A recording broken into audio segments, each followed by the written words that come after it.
About sensor run-out adjustment.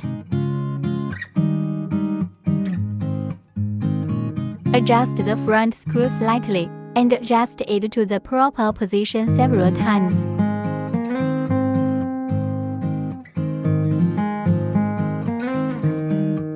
Reset the USB connector.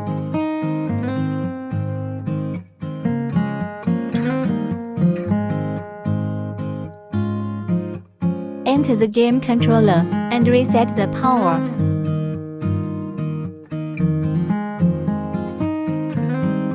Pull the handbrake and let it stand for about 10 seconds to let the system enter the force.